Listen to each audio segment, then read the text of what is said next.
هذا العدد برعاية مستشفى الشهداء محمودي.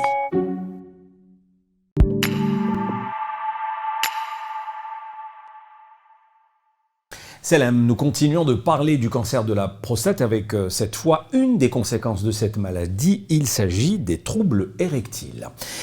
La dysfonction érectile reste malheureusement dans notre société un sujet tabou. C'est dû à des lésions des vaisseaux et des nerfs du pénis. Elle est considérée comme une séquelle fréquente après l'ablation chirurgicale d'un cancer de la prostate ou après la radiothérapie. Cette situation est susceptible d'altérer sévèrement la qualité de vie des hommes. Marhaba dans Halti Halti.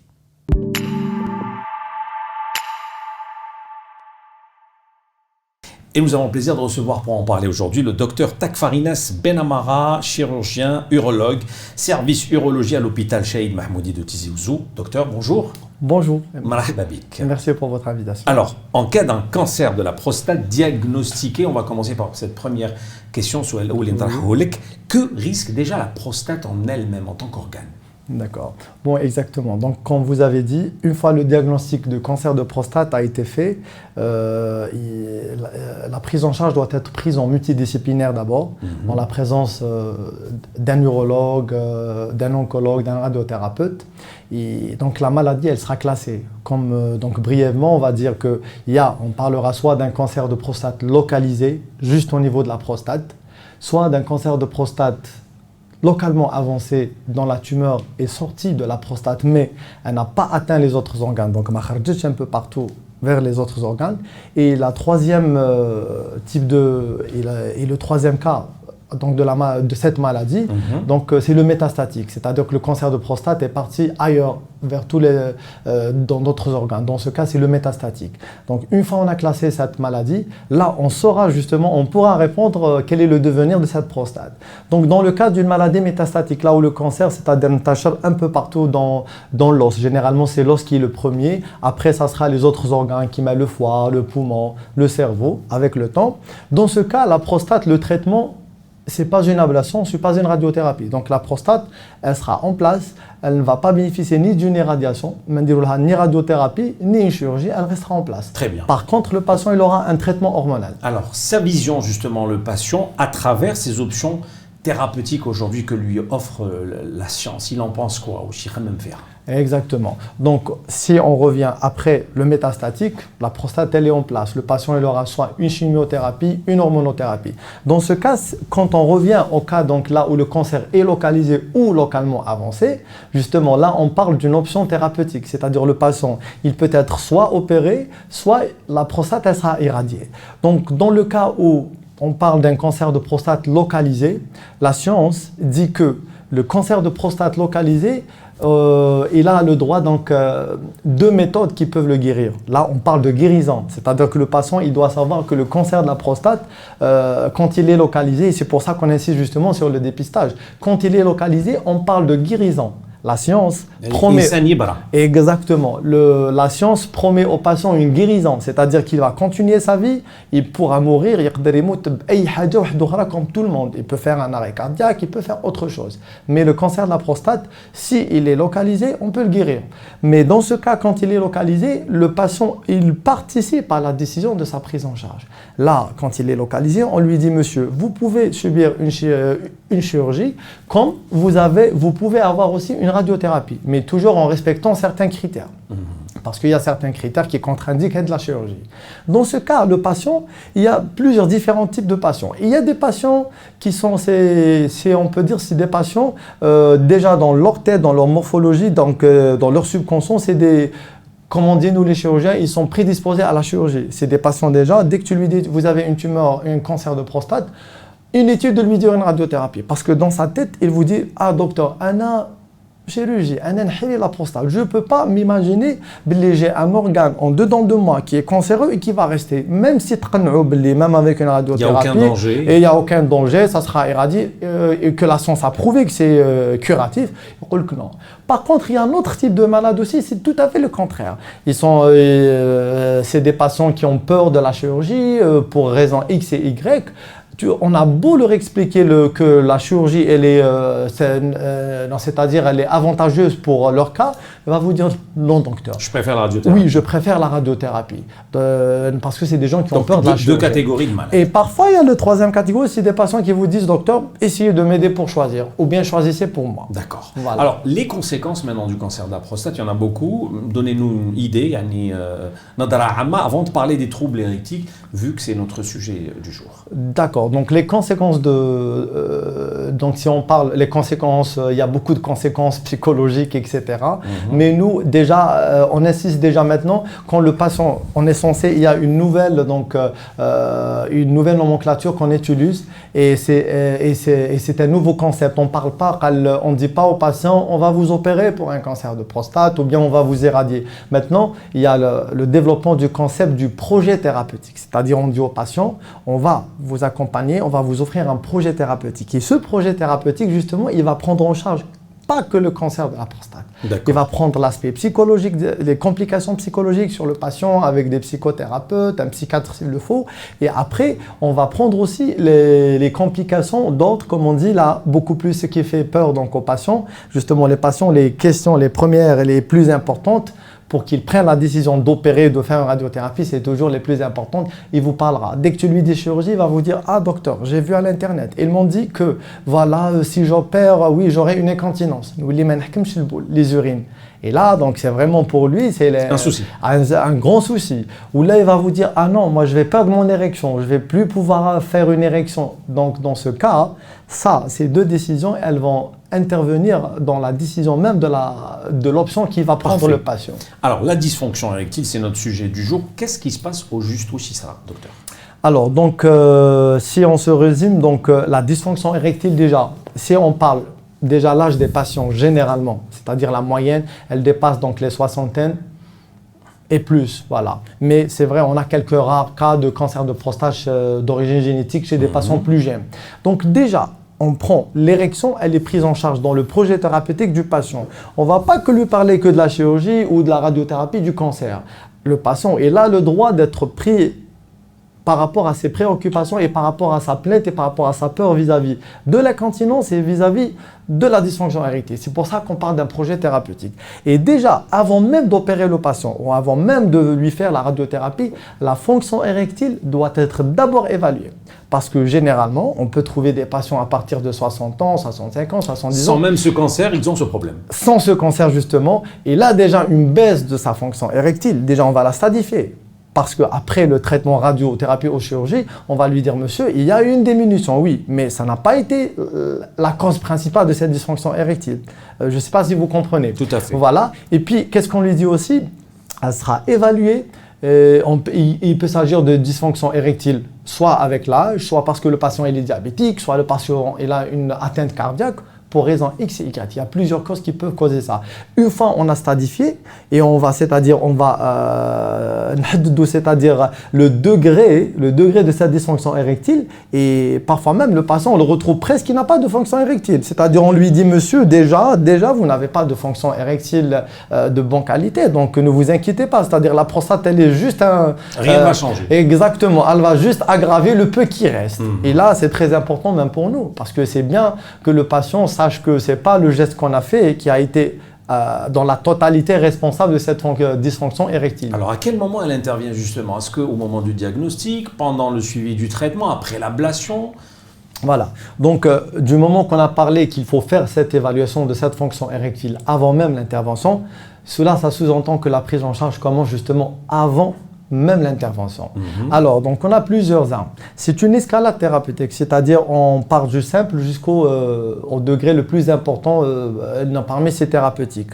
Déjà, avant l'intervention, les études ont montré qu'il y a toujours donc, des recommandations qui recommandent de commencer la rééducation pharmacologique chez ces patients avant même l'intervention.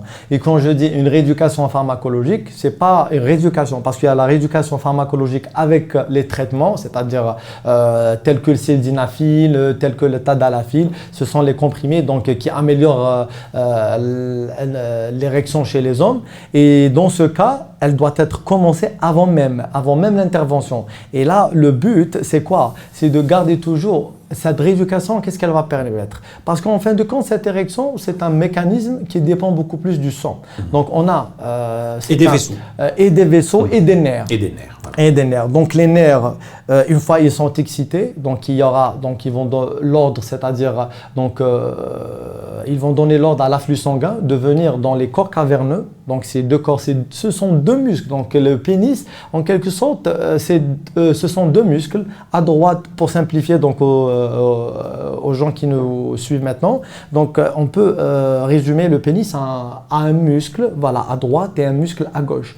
Et au centre, évidemment, il y a l'urètre, donc qui conduit les urines dehors, voilà, de la vessie vers l'extérieur.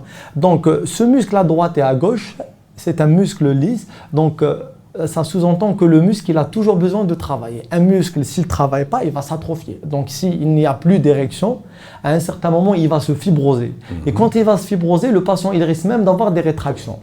C'est pour ça qu'on dit aux patients, vous devez commencer donc déjà cette rééducation avant même l'intervention. Et puis, après l'intervention, et après la radiothérapie, et on lui dit, vous devez continuer même si ça ne va pas donner une nette érection, une érection satisfaisante. Parce que pour ne pas mentir, il faut dire la réalité qui est scientifique.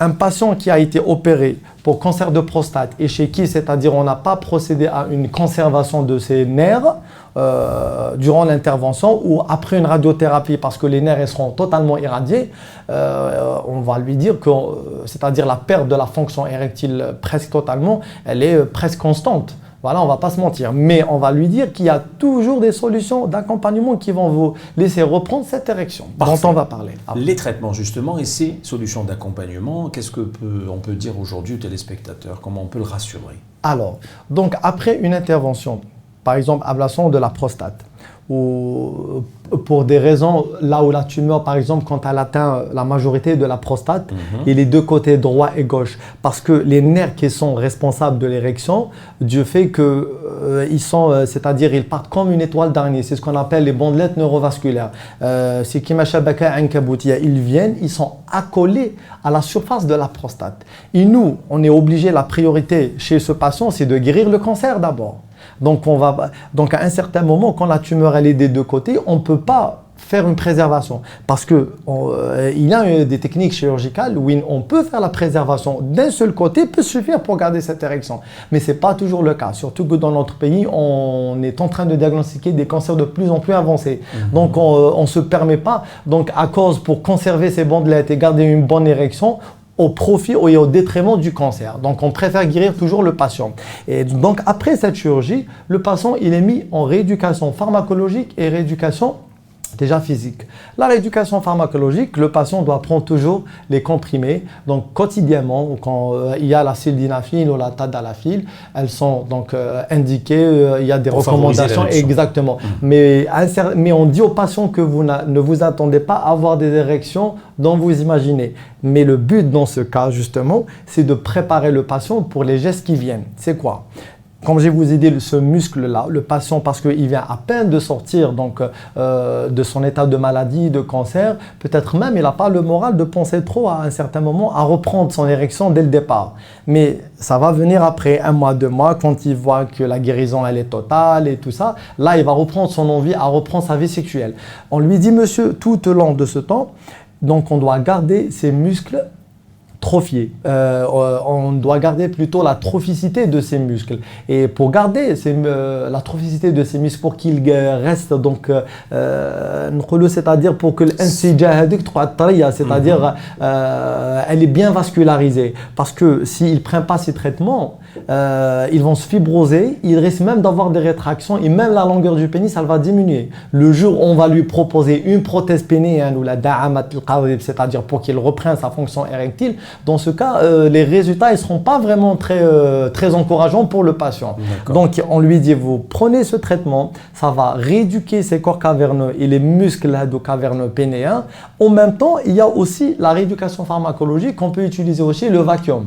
Le vacuum aussi, donc c'est un dispositif donc sous forme de ventouse et c'est un système mécanique, c'est-à-dire qui est très naturel et très facile. Le concept il est physique, donc il va essayer de chasser du sang pour provoquer une érection et grâce à un anneau qui est fixé à la base, automatiquement... C'est comme un tire-lait à peu près? Voilà, c'est comme un tire-lait, voilà. Oui, c'est à peu près le principe. Donc ça va faire l'afflux du sang, il va se remplir, il va avoir une érection et grâce à l'anneau, il va garder donc l'érection pendant au maximum 30 minutes. Ça, il pourra soit faire un rapport sexuel avec... Soit ça va servir aussi de rééducation parce que le fait que le sang arrive dans ces muscles pénéens, dans le pénis, dans les muscles du pénis, automatiquement il est rééduqué et il garde sa trophicité. Donc les muscles de toujours travailler. Voilà, en quelque sorte. Et cette prise en charge, elle doit se faire rapidement après l'intervention pour la réhabilitation. Exactement. Vous venez de dire le mot exact. C'est la réhabilitation. La réhabilitation précoce, déjà, on peut la commencer avant l'intervention. Elle est médicamenteuse et après l'intervention aussi. Donc après la sortie du séjour d'intervention ou même durant la radiothérapie, il faut la commencer avec toujours continuer les médicaments, sildenafil, tadalafil, ces molécules et prescrire aussi l'utilisation quotidienne et plusieurs fois, c'est-à-dire pluriquotidienne de ce système vacuum. Comme ça, le jour où le patient va passer, c'est-à-dire va décider de faire un traitement encore plus radical, c'est-à-dire il sera vraiment prêt. Et en même temps aussi, sur le plan pharmacologique, sur le plan réhabilitation, il y a aussi ce qu'on appelle les injections intracaverneuses. Les injections intracaverneuses, ça reste toujours dans la réhabilitation pharmacologique. Donc vraiment une panoplie de traitements. Exactement. Donc on a les comprimés et on a les injections intracaverneuses. C'est des injections de prostaglandine de type E2. Donc elles sont injectées, ça fait pas mal, c'est des petites aiguilles qu'elles ont à l'intérieur. On apprend aux patients comment se faire injecter directement, d'accord, au niveau pénéen, donc du côté latéral à gauche et à droite. Et c'est des injections généralement à un rythme de 2 fois par semaine ou 1 fois par semaine. Donc si il prend les comprimés et aussi donc avec les injections. Ah donc c'est en même temps, c'est en parallèle. En même temps, c'est-à-dire toute cette chaque traitement. C'est-à-dire que toute cette armada, c'est-à-dire de réhabilitation pharmacologique et avec le vacuum, donc qui est physique aussi, tout ça c'est pour récupérer le maximum et pour garder la trophicité de ces cellules pour les préparer à une autre étape de prise en charge après. Parfait, merci beaucoup pour ces explications. Vous avez peut-être un message sensibilisation, on va le laisser à la fin, mais d'abord il y a des questions de téléspectateurs. Avoir des troubles de l'érection du jour au lendemain est-il un signe de cancer de la prostate? Non, justement, donc le public doit vraiment, c'est-à-dire doit être rassuré. Voilà, donc la dysfonction érectile, c'est un organe comme tous les organes. Il a le droit d'être atteint comme le rein, comme le cœur. Donc, mais il y a plusieurs causes. Voilà. Prendre des comprimés pour augmenter la puissance sexuelle est-il recommandé pendant et ou après le traitement? Vous venez d'en parler. Voilà, donc je viens de dire la réhabilitation dans le projet thérapeutique d'un patient pour cancer de prostate doit être commencée avant, pendant et après. D'accord. Voilà. Une question très intéressante à présent. Le potentiel de fertilité diminue-t-il aussi avec les troubles érectiles? Alors, le potentiel de fertilité, ça dépendra de la technique qui a été choisie par le patient ou bien c'est-à-dire que si le patient a été un candidat à la chirurgie, automatiquement l'ablation de la prostate va comporter quoi? On va faire une ablation de la prostate avec les vésicules séminales. Donc, le patient va se retrouver sans éjaculation, mais il va garder son organe, c'est-à-dire shahwat koun, la sensation de shahwa durant l'éjaculation de koun, mais il ne va pas éjaculer un liquide séminal ou des spermatozoïdes. Par contre, les testicules, c'est-à-dire l'usine des spermatozoïdes, si le patient veut se remarier, veut avoir encore d'autres patients, ça dépend de sa situation sociale, tout dépend. C'est-à-dire si jamais il a envie d'avoir des enfants, il doit savoir qu'après la chirurgie de la prostate, prostate, sans radiothérapie, je dis, il doit savoir qu'il a toujours des spermatozoïdes qui sont à l'intérieur des testicules. Sauf que si jamais il a envie d'avoir donc une procréation, il doit faire appel à des procréations assistées. D'accord. Médicalement assistées, parce qu'ils doivent faire des biopsies testiculaires, des aspirations épididymères, etc. Parce que le conduit naturel d'éjaculation est interrompu après l'ablation de la prostate avec ses vésicules séminales. Par contre, après une radiothérapie, pour les patients qui veulent avoir encore des enfants après, parce qu'il y a quand même des sujets jeunes, on en avait du cancer de prostate qui sont d'origine génétique et familiaux à l'âge de 40 ans récemment, à l'âge de 39 ans exactement, à l'âge de 45 ans. Et celui-là qui avait donc 39 ans, sincèrement, il n'est pas marié. Donc avant de lui proposer cette prise en charge déjà, et de plus que c'était un cancer vraiment localement avancé et presque métastatique. Donc c'est un candidat à un traitement hormonal avec une radiothérapie. La radiothérapie, c'est contrairement à la chirurgie. Une fois la radiothérapie a été interrompue, le champ des testicules il est inclus. Donc les spermatozoïdes elles vont disparaître presque totalement. Il faut être honnête avec le patient. Lui, donc c'est des patients qu'on leur préconise, si vous voulez faire des procréations, avant la prise en charge, on les envoie dans des banques de sperme qui existent, alhamdoulilah, maintenant en Algérie. Il y en a des centres de procréation un peu partout dans plusieurs wilayas qui ont donc cette option pour garder les spermatozoïdes de la personne. On a une autre question pointue, la prise en charge de la dysfonction érectile post-chirurgie ou radiothérapie, donc on voit que c'est un connaisseur, pour cancer de prostate, fait appel le plus souvent à la pose d'un implant pénien. Cette prise en charge existe-t-elle en Algérie? Est-elle disponible dans notre pays? Exactement. Alors, donc, quand on a parlé de la prise en charge, le projet thérapeutique, toujours, j'insiste sur ce projet thérapeutique parce que les patients, ils ont le droit, comment dirais-je, on ne va pas dire aux patients, Ahmed Darbi, parce que vous êtes guéri du cancer et c'est bon. Non, il a besoin d'être traité de son incontinence s'il a après une chirurgie. Et il a le droit d'être traité, donc, de reprendre son érection et sa vie sexuelle quotidienne. S'il a envie, donc, c'est pour ça qu'il faut prendre cette dysfonction érectile. Et comme j'ai dit, donc, elle fait appel donc à la rééducation pharmacologique précoce avant et après le traitement directement et après la chirurgie ou la radiothérapie. Elle fait appel aux injections de prostaglandine aussi et au vacuum aussi. Mais à un certain moment, justement, pourquoi on fait toute cette armada de réhabilitation pharmacologique et physique précoce? Je vais vous expliquer, c'est-à-dire on dit aux patients, même si vous ne reprenez pas des érections spontanées ou même des érections suffisantes, vous devez savoir que vous êtes toujours gagnant. Ça va vous préparer, ça va améliorer les résultats quand le jour où vous allez décider de faire une prothèse pénienne. C'est un implant pénien. Alors cet implant pénien, donc pour simplifier, c'est-à-dire c'est la solution ultime et c'est la meilleure solution d'ailleurs, pour ne pas dire l'unique. Elle est pratiquée chez nous? Oui, elle est pratiquée, elle est récente. Bon, elle est vraiment récente, elle a été introduite alhamdoulilah, grâce aux urologues algériens, donc on a pu introduire enfin cette méthode qui a toujours été absente ici dans notre pays. Les patients ils étaient obligés de partir soit à l'étranger, parfois en Turquie, parfois en Europe, parfois en Égypte, mais alors que le geste, sincèrement, c'est-à-dire c'est pas pour m'inventer, mais les urologues algériens sont très capables parce que le fait de faire une prostatectomie, une cystectomie et d'autres gestes plus compliqués, la prothèse pénienne elle est beaucoup plus simple et ça sera bien donc d'accompagner notre patient. Et là, on l'a commencé et elle est disponible, donc à notre niveau, elle est toujours là. Voilà. Je vous laisse conclure avec un message pour ne plus considérer ce sujet comme tabou. Oui, alors donc le sujet, ça dépend s'il est tabou. Parce que le sujet, on peut dire qu'il est tabou, oui, parce que le patient ne va pas en parler à tout le monde. Mais une fois il est avec le médecin, avec l'urologue, il en parle. Ça dépend peut-être avec des oncologues, des radiothérapeutes. Quand il voit que c'est une femme, peut-être il hésite un peu. Mais quand même, ils arrivent à parler. Mais parfois aussi, le tabou, il peut être aussi chez certains médecins, peut-être parce que vu la pudeur qui existe toujours chez la population algérienne, parfois on ne peut pas affronter le patient directement dans sa sexualité. Donc j'insiste sur nos confrères d'entamer, c'est-à-dire de parler toujours d'un projet thérapeutique. On dit au patient, monsieur, vous avez un cancer de prostate. Et heureusement que le cancer de prostate a bénéficié de beaucoup de progrès scientifiques. Donc, on peut dire que parmi les cancers, le plus bénéficiaire donc, du développement scientifique.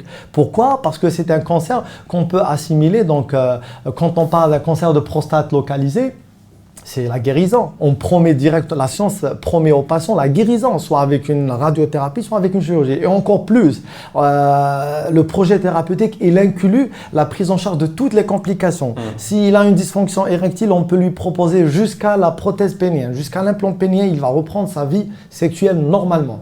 Et s'il a une incontinence, on peut lui proposer des bandelettes urétrales. Donc les traitements sont porteurs exactement, ou c'est-à-dire un sphincter artificiel, il y a toujours des solutions. Et encore plus, même la maladie localement avancée ou bien métastatique, elle est assimilée, on peut dire, à une maladie chronique. On parle de maladie chronique chez un cancer de prostate métastatique. Parfait. Même s'il est sous chimiothérapie, hormonothérapie, on en a vu des patients avec une espérance de vie jusqu'à 10 ans. 7 ans, 8 ans avec hormonothérapie, même s'ils sont métastatiques. Donc les médecins doivent en parler et les patients exactement. aussi doivent se libérer. Et pour la dysfonction érectile, donc les médecins ils doivent en parler et proposer les solutions qu'il y en a aux patients. Voilà. Merci beaucoup, un passionné du sujet en tous les cas, docteur Takfarinas Benamar. Merci pour tous ces éclaircissements tout simplement.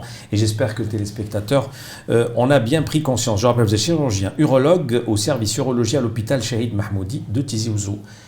Merci. Merci à vous. Et merci à vous bien sûr d'avoir choisi notre programme éducation thérapeutique. Comme à chaque fois, je vous donne rendez-vous très bientôt pour une autre thématique. Merci, salam.